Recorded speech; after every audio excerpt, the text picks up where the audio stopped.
Letter 13. The Dreams of the Dreamer.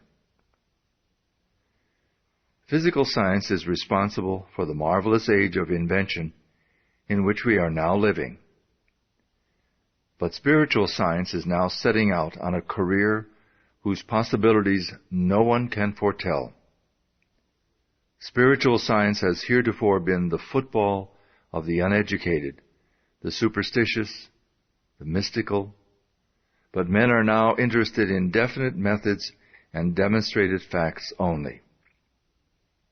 We have come to know that thinking is a spiritual process, that vision and imagination precede action and event, that the day of the dreamer has come. The following lines by Mr. Herbert Kaufman are interesting in this connection. They are the architects of greatness. Their vision lies within their souls.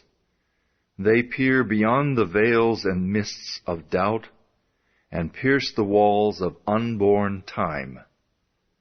The belted wheel, the trail of steel, the churning screw are shuttles in the loom on which they weave their magic tapestries.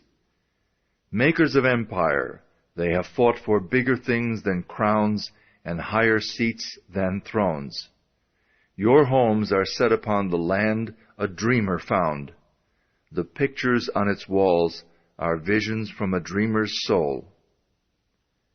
They are the chosen few, the blazers of the way. Walls crumble and empires fall. The tidal wave sweeps from the sea and tears a fortress from its rocks. The rotting nations drop from off time's bow, and only things the dreamers make live on. This letter tells why the dreams of the dreamer come true. It explains the law of causation by which dreamers, inventors, authors, and financiers bring about the realization of their desires. It explains the law by which the thing pictured upon our mind eventually becomes our own. It has been the tendency and, as might be proved, the necessity for science to seek the explanation of everyday facts by a generalization of those others which are less frequent and form the exception. Thus does the eruption of the volcano manifest the heat which is continually at work in the interior of the earth, and to which the latter owes much of her configuration. Thus does the lightning reveal a subtle power constantly busy to produce changes in the inorganic world, and as dead language is now seldom heard, were once ruling among the nations, so does a giant tooth in Siberia, or a fossil in the depth of the earth, not only bear record of the evolution of past ages, but thereby explains to us the origin of the hills and valleys which we inhabit today.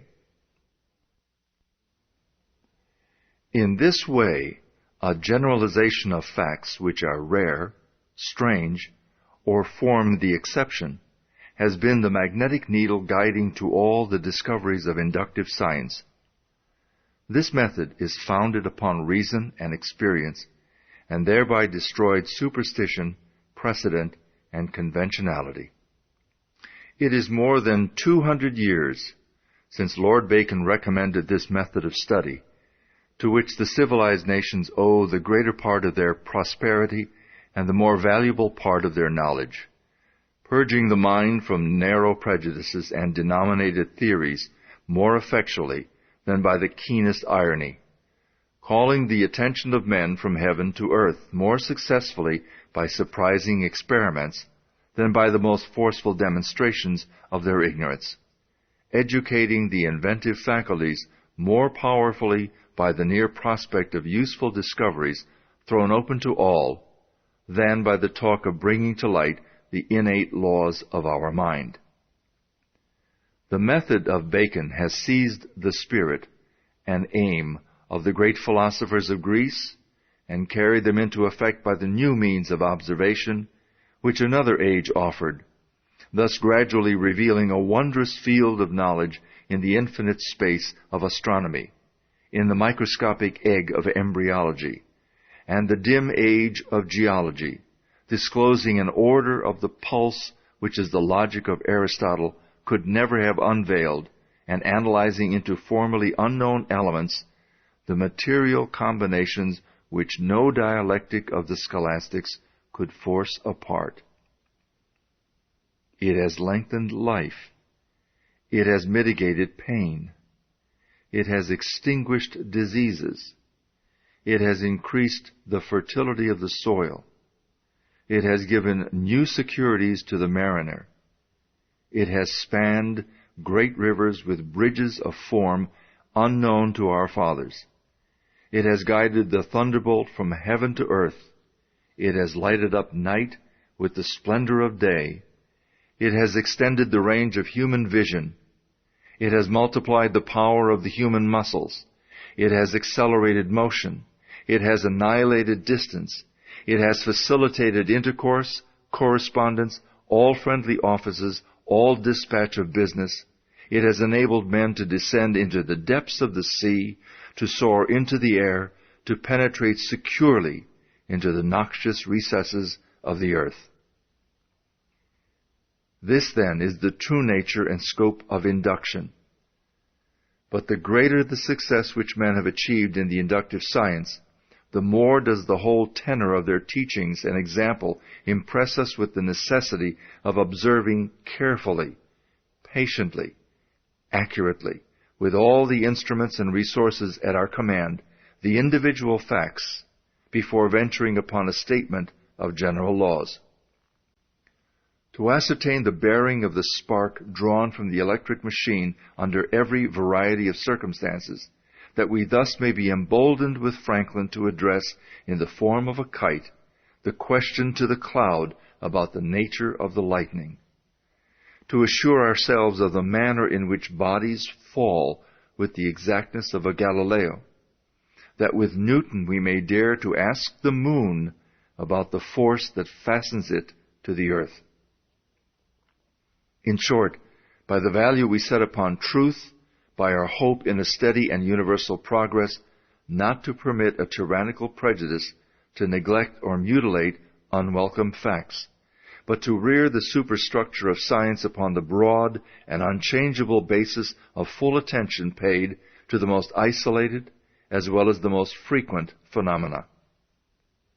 An ever-increasing material may be collected by observation, but the accumulated facts are of very different value for the explanation of nature, and as we esteem most highly those useful qualities of men which are of the rarest occurrence, so does natural philosophy sift the facts and attach a preeminent importance to that striking class which cannot be accounted for by the usual and daily observation of life. If then we find that certain persons seem to possess unusual power, what are we to conclude?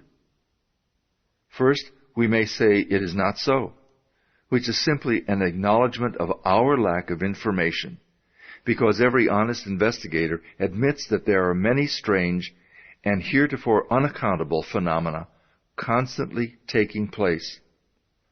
Those, however, who become acquainted with the creative power of thought will no longer consider them unaccountable. Second, we may say that they are the result of supernatural interference, but a scientific understanding of natural laws will convince us that there is nothing supernatural. Every phenomenon is the result of an accurate, definite cause, and the cause is an immutable law or principle which operates with invariable precision whether the law is put into operation consciously or unconsciously. Third, we may say that we are on forbidden ground, that there are some things which we should not know. This objection was used against every advance in human knowledge. Every individual who ever advanced a new idea, whether a Columbus, a Darwin, a Galileo, a Fulton, or an Emerson, was subjected to ridicule or persecution. so that this objection should receive no serious consideration. But on the contrary, we should carefully consider every fact which is brought to our attention. By doing this, we will more readily ascertain the law upon which it is based. It will be found that the creative power of thought will explain every possible condition or experience, whether physical, mental, or spiritual. Thought will bring about conditions in correspondence with the predominant mental attitude. Therefore, if we fear disaster, as fear is a powerful form of thought, disaster will be the certain result of our thinking. It is this form of thought which frequently sweeps away the result of many years of toil and effort. If we think of some form of material wealth, we may secure it. By concentrated thought, the required conditions will be brought about and the proper effort put forth, which will result in bringing about the circumstances necessary to realize our desires.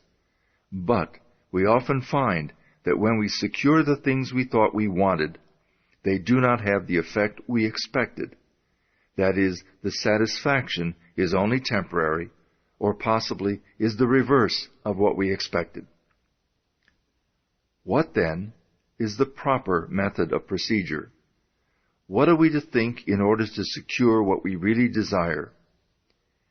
What you and I desire, what we all desire, what everyone is seeking, is happiness and harmony. If we can be truly happy, we shall have everything the world can give. If we are happy ourselves, we can make others happy.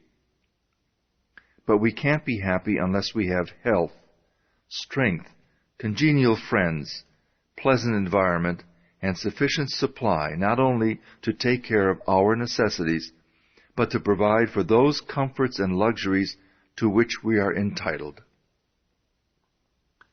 The old orthodox way of thinking was to be a worm, to be satisfied with our portion, whatever it is.